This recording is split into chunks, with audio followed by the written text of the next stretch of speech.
it hurts. And I'm too sexy for Milan, too sexy for Milan, New York and Japan.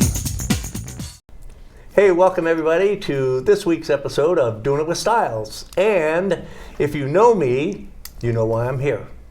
And if you don't know me, you're going to find out why I'm here.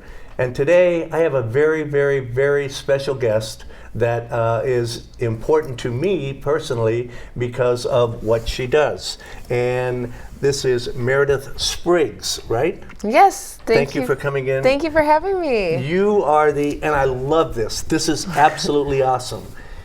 Merideth is the Chief Kindness Officer at Caridad, right? Correct. What is Caridad? So it is a local Las Vegas. We started out as a homeless nonprofit agency, and right now we have several programs. But yeah, our slogan is humanizing the homeless, so things that fall under that umbrella. We're a small but mighty organization focused in the downtown urban core. I love that. So what exactly does your organization do or try to do? So we have morphed into what we are today. So we started out as a volunteer organization in San Diego in 2010, and then we switched to street outreach and when I moved here to Las Vegas, focused on, again, the downtown and a customer service approach. We haven't lost that focus of customer service, but now we started in 2019 with Caridad Gardens, and that was jobs reintegration for formerly homeless veterans. And we have that program running, and then we also have our Downtown Alley program running with our partners, the downtown businesses on the Fremont East district there, and that is a jobs reintegration program for not only our veterans, but our street homeless. And then now we have Hebron in the family, and that is our housing property, which is off Las Vegas Boulevard in Charleston. It's a 124-unit property for low-income, fixed-income, not only veterans, but seniors, newly homeless. We partner with some of our agency partners like Help of Southern Nevada, Catholic Charities, their adoption agency there puts people there, and we also have Salvation Army places some of their vets there. Great. Yeah. So that facility is not just for veterans, it's for any homeless. No, okay. We have probably about 42 veterans right now there on property, but it's not just veterans. It's all low income. How many units do you have total? 124 units. Wow. Mm-hmm. So a third of that right now is veterans. Are all of the units filled? They are, and we have a waiting list. Wow. We tried to keep it low income, so when we took over, we took over a year ago, and so we inherited some of the tenants. So we knew we needed to raise rates because everything was raising. Right. But we worked with them. So I sat down literally with every tenant. You know, what's your monthly? What do you get? You know, what do you need to live off of? And for some of them, we helped them. They didn't know they were eligible for food stamps and other resources. So we helped them get other resources and then backed into a number that they could live with and it wouldn't break them. Are you getting any assistance from like Section 8 or the Housing Authority? Or? No, we have one room that qualifies, but unfortunately because it's the old Econo Lodge, it was built in 1963, so they weren't built to be apartments. Right. So they're just little mini studios, and we have a common kitchen on property. They don't qualify for that type of assistance. Yeah. Yeah. So I understand that you need some help there too because oh my goodness, yes. The place needs a few repairs. I joke that every day is like unraveling a sweater. I find a new repair and something that needs replaced. So as you can imagine, a 1963 building, most of it is original issue. There are some problems, specifically the pipes. If there are any plumbers, I need a plumber desperately. We have lead pipes, and they are the bane of my existence. So plumbing is always an issue, unfortunately, because some of our people also are fresh off the street, some of them 10 or more years. They're not used to everything. So we've had things as stupid as shot glasses, ashtrays, all sorts of things that people don't know. You can't flush down the toilet. Go down the toilet, so we need help with that. If anybody wants to sponsor a room, since we're putting in people just straight off the streets, Every time we flip a room, we make it fresh since they've needed an upgrade. So it costs about anywhere, depending on the damage done to the room, $3,000 on the low end to $5,000. So if somebody wants to sponsor a room, if that's out of your price range, we've partnered with 5 local artists to do a door decorating. So they work with whoever is in that particular unit. They paint it based on what their likes and interests are and their style. So that's $350. Is that the exterior of the door? The exterior of the door. Right. So I tell everybody I want the coolest, baddest art motel, since we are in the Arts District. Arts District, right. And we're putting in for grants too, but if anybody wants to sponsor a big mural, that's about $5,000 for the outside. I just want a really cool art motel. I want a place that isn't like a leper colony. I want someplace that's beautiful and a community resource for all the neighbors to come to in the neighborhood.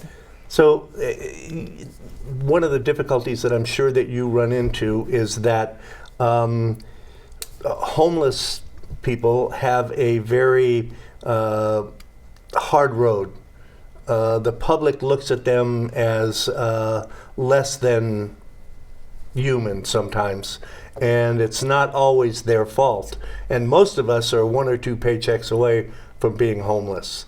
It's a sad state of affairs right now, and we're doing nothing really. I mean, in any kind of, I know this is a weird kind of segue, but I have a friend in Poland that lives in Warsaw, which is about an hour west of the Ukrainian border. And when the conflict in the Ukraine started and the immigrants started going across the border, it was the people in Warsaw that were taking these immigrants in, and the government was slow to move. They weren't doing anything, and it was amazing to see. And it breaks my heart that we don't see that in this country, especially with veterans and how many. Yeah, you will be pleasantly surprised. Our veteran numbers are not as bad as you think. We were really active, and we were actually a leader, and I'm sad we got a ton of press, but I think people didn't pay attention. We didn't do the messaging right. Sometimes in our industry and homeless services, we get bogged down with social work gobbledygook, and the public doesn't get it because we package it in our verbiage. But we actually ended street homelessness, or it's called functional zero, in 2015, and we were recognized under the Obama administration. So during the Obama administration, and no subsequent administration has changed yet, they made a major push to house veterans and pump housing vouchers in organizations. And now we've done such a good job as a country and homeless services providers that they have changed the requirements. It used to be harder if you served in the National Guard and got called up to active duty to get that housing. But so they've lowered the requirements so that more veterans qualify. Oh, that's great. So it's fantastic. Right. So that's, yes, they still need help, but it's not as bad. What we're seeing more of in Southern Nevada is homeless families, working families, and youth and unaccompanied youth with families. I was amazed. There's something like 15,000 homeless teenagers in Clark County here. Yes. That's criminal. Yes. And we deal with a lot of runaways. And so Nevada Partnership for Homeless Youth, they have a great drop-in center. We have the Shannon West Center. They are beautiful centers for the youth. But I mean, we see it all the time. Also, if somebody runs away, maybe it could be for domestic violence issues. If it gets misreported, they get returned to the home. So we've had to deal with that. I've also had calls from the center, our partners, the LGBTQ Center, to where parents, for religious reasons, would drop their kid off. My kid's gay, take care of him. And so those kids are not equipped to be in the shelters. And the way our system is set up, if they haven't established themselves with one of the youth shelters before they turn 18, if they're 18, they put them in the adult shelters. So those kids, if they've been indoors and never experienced this, that's really, really rough on them. So we need to do a better job about taking care of our kids, our unaccompanied youth is what we call them. Yeah. So how did you get into this? What prompted you to go in this direction? Sure. So I was actually homeless myself. So when people talk about homeless in the other eyes, I like to let them talk, and then I like to throw that on them. I had a master's degree. It was 2008. A series of unfortunate events. I got let go. I was working at a university, and I loved it. I was an admin, was teaching some classes here and there, and then got the rug pulled out from under me and had a falling out with my family. I was raised very conservatively Christian. I was a youth pastor, and so had a falling out with my family, and then my employer took me to court and took away my unemployment, so my wages were garnished, and that judgment came through the week that the market crashed. So here I am with a master's in divinity, the worst job market we'd seen in a long time, and I worked 2 part-time jobs living in San Diego, lived out of my car until my car got towed, and so that's how I ended up basically with nothing on the streets of San Diego. And so at the time was too scared to go into shelter, but definitely saw where there were the gaps in service and where the issues. And the whole reason behind the falling out with my family was, and I own this is not a good church girl thing to do, I worked in nightclubs at the end of my seminary career, and then because I couldn't find work, was doing parties and nightlife, and even would fly back and forth here to town to Las Vegas before I lived here from Kansas City to go to parties and help with events. And so that all came out, that came to a head, and so got disowned. My campus that I'd been working on as a youth pastor got shut down, so it just all was a perfect storm. And so I thought, what am I to do? And my only supports I'd known was my church and my family. And so lived in my car till they towed my car. Well, that makes perfect sense, because it's much easier to condemn than it is to forgive. Yeah. And so, sorry. It's okay. I say I got the best of both worlds. At the end of the day, I never really fully fit in a youth pastor box or the church world box. And so I have a content creator that I really like, and now we write to each other. I've helped him with some things for his mother. But Ruslan is a wonderful content creator, and he says something, some people are meant to be content creators and not ministry leaders. And Yeah. I feel like that's where my space is. And so I get booked to speak at universities, Christian universities, and I'm speaking at a church here in town coming up next week. And I'm okay with that. And I'm okay. I'm not, hiding anything. I'm who I am, and that's okay. And I can still be in the church and love on the church people, and that's okay. I feel like this is a better fit. You're doing something that makes a difference and not just talking about Yeah. making a difference. And I think that that's extremely admirable. Yeah. So, And I love it. And you have some, if I'm not mistaken here, a couple of jobs programs, Oh, yes. things that you're working with. Can you tell us a little bit about that? Sure, and I have to shout out Life is Beautiful. People, I have to shout out Life is Beautiful because we have been partners with the festival since it was created. Really? And I think they get a bad rap for people think that they shove the homeless around or it's a problem, but we've been a part of that since its creation, and I'm very proud of that fact that they have dealt with the homeless with care and always come to us to look for guidance and how to make sure that they're not displacing people with no resources. So this last year we worked and did the cleanup for them. We always do the cleanup. My team works as a part of our jobs program. We have several programming, but I'm just going to stick to the Life is Beautiful right now. We do the Life is Beautiful Festival footprint cleanup.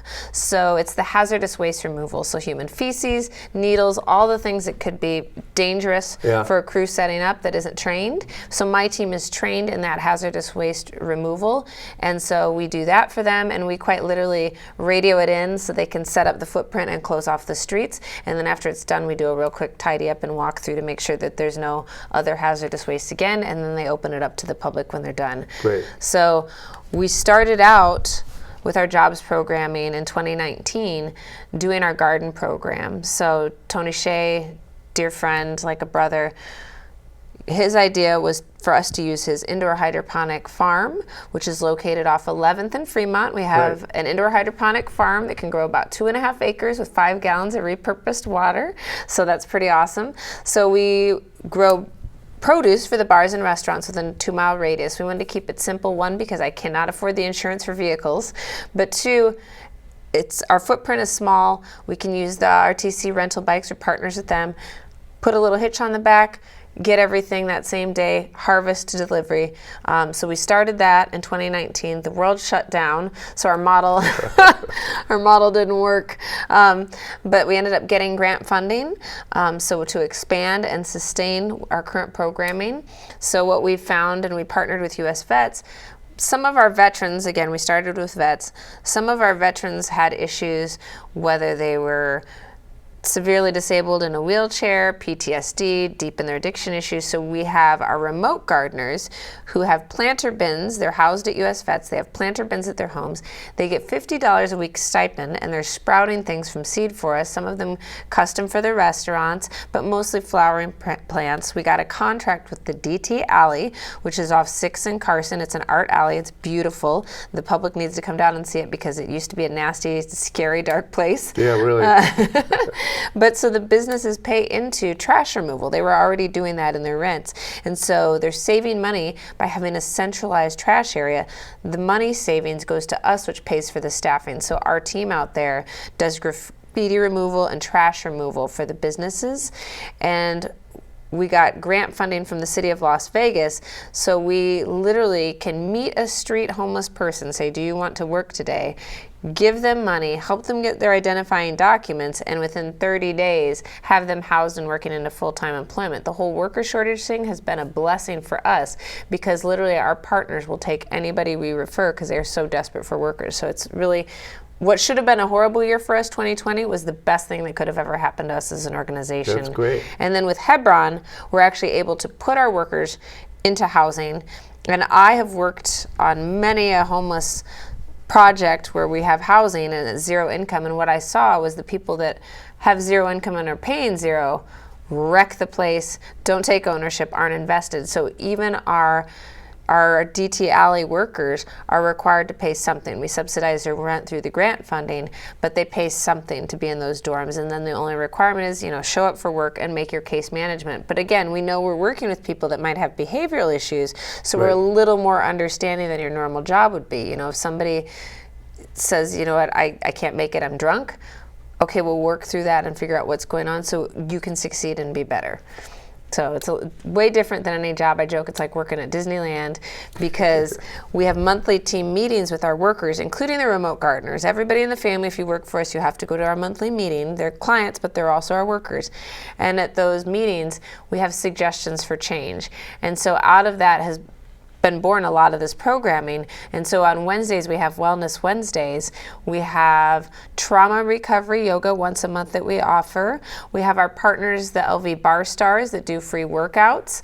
Then we also have heart math meditation. We have a trainer that will do one-on-one. That's all on the clock. We pay them to do that. So if they want to do that.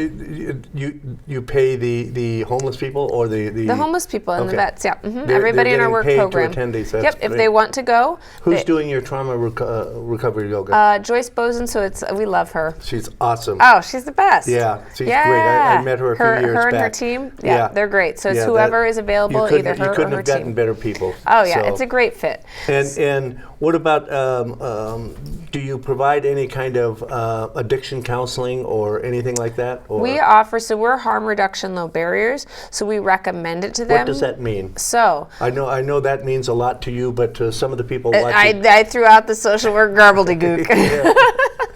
So the assumption under harm reduction is, and this is based on a study in the 1980s in Liverpool, England, of IV drug users. It was during the height of the HIV/AIDS epidemic. And what they realized is there are always going to be people that are substance abusers. But in order to lessen the load on society, we can embrace them, meet them where they are at, and offer them resources to either be safer, make better choices. And so that's what we do. We don't try to fix them. We don't require sobriety. I mean, obviously, if we're doing a children's event, we can't have Mikey show up high on meth. And, you can't be around the kids like that, Mikey. So, but offer them resources. So, for example, right now we have some people that are really struggling with their addiction issues. Okay, well, it's a liability if you show up drunk. You are not doing what you need to do to move yourself forward. In this case, it was a Social Security card that this person needed. You can't work until that, and then also you aren't making your case management. And then in the case management, we're encouraging the case manager then to encourage that, hey, you really need detox because you're kind of you're kind of bombing out at everything. Yeah. And so although they won't lose their housing, we're like, yeah, but you can't pay that rent, and now it's only $100 a month for this person. You can't pay that rent, and that's going to get added, so you're running up the register on your housing. So we've had that hard conversation of probably you're gonna want rehab if you're gonna want to succeed. And so we had that hard conversation. That's got to be a tough part of what you do, because there are going to be people that no matter what, there's nothing that you can do. I would say no. In all my years, I've been doing homeless services for 13 years, I say no. We call it Therapy Thursdays, and I just reinstated that at our property. I said, give me our hardest people, so the people that are really, really running amok. And I think if people know you care, it changes. Now, they're not, this is a... Well, you have the advantage of having been there. Yep. Well, I mean, not with the substances, thank goodness. No, I know, but... But yeah, but... this wasn't a problem that was assimilated in a day. And a lot of these people, either they have burned their bridges because of their addiction issues, right, or they never had the support. And what I find more often than not is they don't have a stable family that they were raised with, or maybe there was this history of abuse. So they never learned to really function as you or I did in the world. And so what I do is I sit down with them, we talk about it. I basically say, listen, you're really messing up. Like, I don't want to have to evict you, but you can't do this here. And so we have those hard conversations. I am a goober. I used to be a youth pastor, so I use humor and comedy. We just watched Tom and Jerry the other day. I had a guy that's doing meth on property, and I made him watch an old Tom and Jerry with the twinkle toes. And I said, you think that you're sneaky, but you're not. You're twinkle toes. Yeah. I said, we see you on camera. We see you like you get whatever, and then you run from room to room to room. I said, you're not slick. I said, but you got to cut it out, twinkle toes. And he tried to argue and say he wasn't on meth, that it was actually a sleeping pill. I said, okay, twinkle toes. So I made him watch the video again of Tom and Jerry. I said, I want this ingrained in your brain, because this is how ridiculous you look when you think you're telling me that you're on a sleeping pill. I said, come on, man.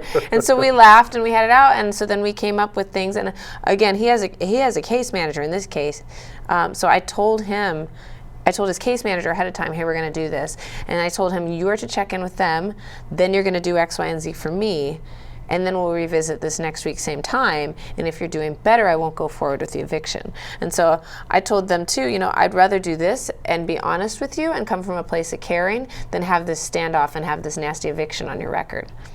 You mentioned a little while ago that you get some grant money, but I don't think that as a nonprofit, I don't think people realize that when you receive a grant, it is only for very specific Correct. things. You have some guidelines that you have to stay within, and you may be short over in this area, Correct. but you cannot spend that grant money for this. Correct. Because if you do, you will lose it. Correct. So that's where donations come in, and Absolutely. help from people out there that Absolutely. kind of help you cover those areas that don't get covered by grants or donations or Absolutely. whatever. So for example, we just got $150,000 awarded in April, which I'm so thankful for. But we still haven't seen that money. So a lot of these grants are reimbursable funds, so that's another thing too. That money from donors tides us over. So on the flip side, we have to expand our programming and go because we're getting reimbursed. Right. So we'll get reimbursed eventually, but we have to build up that pot of savings to start. So we've had to staff up and expand with little to no money, and we're just bootstrapping it, and we're on a prayer that we're making the bills. But yeah, and then things like repairs or just basics, like we need basics for our rooms. So microwaves, things like that, we don't have money for. So it's our 10 by 12 campaign. And I tell people want to give us 120 lump sum. Even though that's nice, and I will never turn down your money. The monthly makes more of a difference. And so it's nice because that can offset like a utility bill, or we just had a power issue at our property, an oopsie, or something happened with our farm where we're going to need a new breaker. And so that money goes to the reserves for those kind of oopsie things that we hadn't budgeted for that pops up, because everything is down to the penny. And with this property now, we've blown through our reserves, and how we used to have more money in the bank, I'm watching it dwindle because we have had so many oopsies and things that we hadn't budgeted or planned for. So not everybody has money that they can donate. What other things can people do to help you out? What other areas might be advantageous if there are small businesses or even just volunteering their time, or what kind of things could people So super simple. Let me start at the smallest level. Like we have our DT Alley. We had a group come in and do graffiti removal day where they painted and cleaned up all of the murals in the alley. That was fantastic. We've had other groups come to our property Hebron and do painting. We've had groups, we just had Caesars Entertainment along with Boyd Gaming and Sands and the Chamber of Cannabis come in, and they served a meal. Caesars provided the food. We had a big community meal. When we have those big community meals, we invite everybody. I tell everybody, if you're not living here at Hebron, you're still part of our family, and so we invite all of our clients to come indoor and outdoor to those family meals. So a monthly family meal. Even I look for gift cards. We do contests, so even good employees, we like to give them gift cards as a thank you. We do a clean room contest. We do a contest for a drawing for people who pay their rent on time, even if they're with an agency. If their rent's paid that month, you go in the drawing. So just little incentives to do good. We like to reward people when they're doing really well. Yeah. So that's another one. Volunteering to sort donations. We get donations. We have 3 Square on Tuesdays at 11. We need help putting that food away. We have our front office and our back community room where we put the excess food for the property.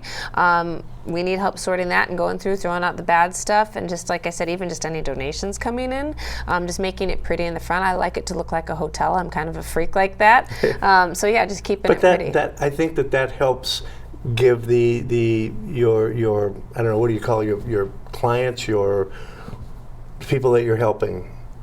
I want them to have a sense of pride. You know? And that's what I mean. What do you call them? Do you call them clients? Do you call them residents? Clients and tenants. Okay. Yeah, and we even had if the place looks good. Oh, they take better care of it, exactly. And they take a sense of pride in it. And so we even have a donor Connect that donated for a water refill station, and so we have a water refill station. We put it by the front, and now the homeless know she bought us extra water bottles too, so they get a water bottle and now they come back and they can refill. But our people love it because on property now we've got filtered water outside that they can all access. So that's great. The door sponsorships, that's a super simple, if back to the cash if they can, $350 for that. But yeah, really even just time and volunteerism. And I tell people I get more out of it than I put in because they're so great.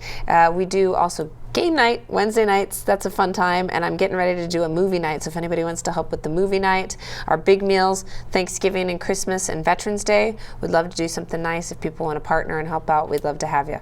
Cool. So if people do want to donate their time or labor or something, how can they get a hold of you? What's the best place to? Sure.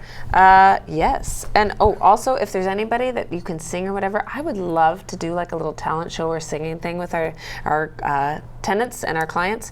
But you can reach out. I may know just some I of those would love people. it. Or we have the alley too. We can do really cool stuff in the art alley and get the bars and restaurants involved. So you can contact us at hello, that's real easy, hello at, it's Caridad, C-A-R-I-D-A-D, charity, the word charity spelled out, so hello at Caridad, charity, to make it easier, .com. And then our office line is 702-350-1880 if you want to give us a call. Did you say 1880? 1880. Cool. And that's the easiest way to get a hold of us. Shoot that there, and someone will get back with you. And that's hello at caridadcharity.com. Correct. Cool. So, what else would you like to talk about? What else are you guys doing over there that's exciting? And oh my goodness. Well, the monthly events, I am starting to put on monthly events because I used to work at the San Diego Rescue Mission. And I had no behavioral issues when I'd work my shift. And when I started out, I was just picking up shifts. So they couldn't figure it out. I'd work the 7 to 3, the 3 to 11, the overnight. Nothing ever happened on my shift. And I remember my director sat me down. He said, "What are you doing on your shift?" He said, "We never have any issues." And I said, "Events. I'm doing events." And so what I realized, people in their homelessness are broken from community, and we need to help restore them back to community. And part of that is events. So they move in to their rooms. They've been 10 years or more on the streets. They're not going to know what to do, and they're really lonely. The only community, whether it may be dysfunctional or not, they've known has been out on the streets. So you can't expect them to go in there and succeed. So I feel like it's our responsibility to help them build back up that sense of community. So events, so I would love help for, and I'm working on getting some things on the books of just events. If you dream it, we can do it. I'm working with our gardener. We want to do an aloe canning class. She knows how to boil the aloe and jar it. So we're going to do that. But also I'm working on events. So if you are an organization, we just did Narcan training and overdose prevention for the community, not just our immediate community. If you're a partner in the community and you have a resource like that and you'd like to host a class, we'll give you the free space. We've even had people reach out to us that want to do a poetry competition. So literally, if you dream it, we can do it. We'll host it. We'll give you the space for free. We've got great space that you can have it. Do your community events with us. We just ask if you're going to bring kids, bring your parents. We've had some issues. It is not that there's anybody that's violent, but it's just a lot for people to handle if we have a bunch of kids running around. But so I would love to get more of that going with the community. Like I said, I want this to be a space that is a great community resource that people look forward to coming to and people take pride in living at. And you're down on Charleston and Las Vegas Boulevard. Correct, So, and it's interesting because you're down there right with all the lawyers. Yeah, they're a few blocks over. We're closest to, everybody knows, the Zach Baggins Haunted Museum. And we're right across from Ochatai and the Walgreens and everything right there. But Huntridge is the neighborhood that's closest to us. And we partner with them a lot, and we've had a lot of conversations because in the past there was some issues where there was feeding on Sundays, and then the people would cut through the neighborhood and throw out what they didn't want. Now that wasn't on the property manager, but that was just an issue. So when I first came in, I sat down with them, said, what do you want, what do you need? And that was what they said, the community space. So it's been nice to brainstorm and powwow and have their support. But so even like I said, movie nights, all that stuff. I'm looking for more fun stuff. And back to the alley too, that's another free space that the community could use. We've done yoga, we've done movie nights, we had a breakdancing competition there, but same thing, if your group wants to use that space, it's a great space that you can use and take advantage of, but it goes back to that building in our community. It's good for everybody, if we make things better. And so I'm working with Metro right now because I want to see the crime mapping, because my theory has been, and I think I'm probably going to be right with the data, is that when we put in our programming, we're not only hiring the homeless and making their lives better, but we're improving the overall health of the community.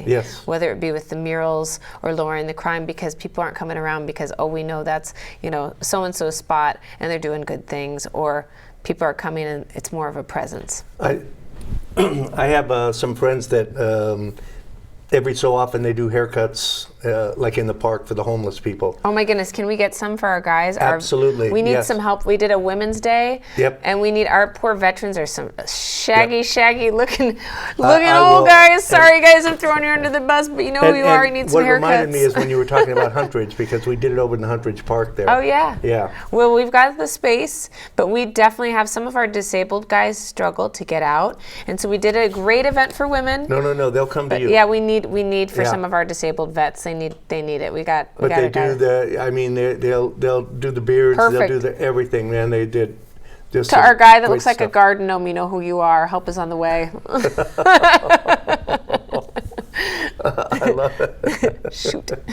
So what do you call him, Gigi? Garden gnome? Yeah, some of the guys call him a garden gnome. So anything else that we need to know about what's going on over there? Or? I think that's really it. That's a big one. Again, the 10 by 12, Care for Caridad, we've got that blasted all over our stuff. If you just can sign up, if you can do $10, that's great. That's all we're asking, $10 for 12 months. If not, your time, we can use your help too. There's always work, always. And then it frees up our team to really help, meet the needs of our clients. Absolutely. There are no small jobs. You might think they're small, but they are not small. And it's so easy. I know a lot of you got some free time. Connect with Merideth here. Go and help out. How could I forget? I don't know. My goodness. Oh my goodness. We have This just in. hot off the press. We have on November the 4th, we are doing an outing. So we try to do a once a quarter outing with our team. I put it on the books. I don't know how we're going to fund it. But so if any of you has a restaurant and would be willing, I'm not even asking for free, but like just go easy on the wallet here. But we want to take our team out. If any of you has transport, and I will make the way, but if one of you wants to sponsor it, that's fantastic too.